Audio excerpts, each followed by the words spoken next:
Hey, hello there, and how are we going today? I'm going to read you a poem today, one that I wrote back in 2009 on Australia Day. I don't know where I was or what I was doing, but it's basically a reflection, you might call it. It's called Life Could Be Easy. Oh, I need a benefactor to pursue my art, a man of wealth prepared to give me a start to the humble beginnings of a man who rhymes, someone who hopes for appreciation in other times, when his words to others find a meaning and a chorus cries out in their believing. Other linguists that have preceded him are studied, recited, debated, held in esteem. These are the poets pupils ponder in learning. They are tales of old and thoughts that give yearning for the love, mistrust, betrayal. Poems they admire become the waters that quench the reader's desire. To be able to create in your given fashion, to be able to put down and expose your passion, opening their heart and soul through mind and pen, not appealing to all but outreaching to a friend. Someone who likes to unravel the mystery within, from what the poet writes to what the mind takes in. My peers are the bards and muses from before, and with their help I shall find a key to the door. For they are the ones, sonnets, poems and plays are still portrayed in our mundane living days. Emotion and pain give you a motivation to create and give momentum to mentally procreate. Time will tell the tale of quantified triumph. Possibilities in their application are enough. Presumptuous of me to presume my own renown, for the facts may unfold that I may never be found. But to try is to try, and to not is a failure. I do as I can, and will with time endure. For I have walked the way of Coleridge and Southey, together in Cheddar. Now I hope they step with me. Then I sat in the seat of Wordsworth at the Lakes, and in my heart I share the same as he partakes, resting my head in the home of Yeats. I found a string, a stirring of the soul, and an evening ghostly sound. Fortunes for fame would be enhanced if I were a William. Shakespeare, Hazlitt, Wordsworth, Brown, Blake, Cowper, the same. Shakespeare was able to invent words to be heard.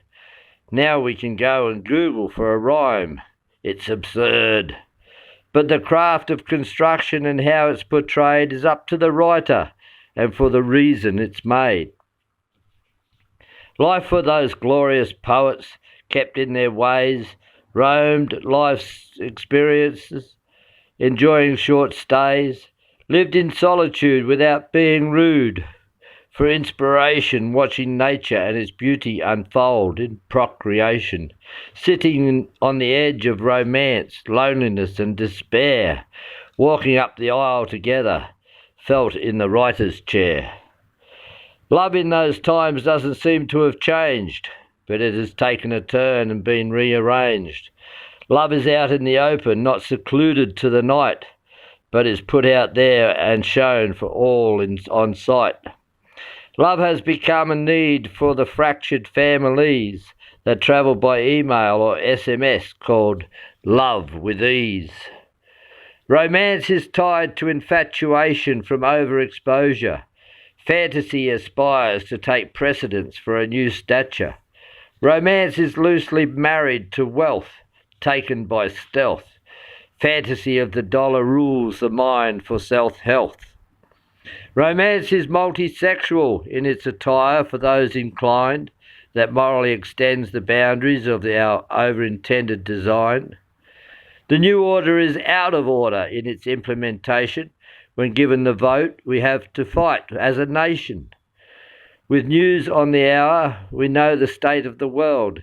Yet to account, the perpetrators of crime are not held.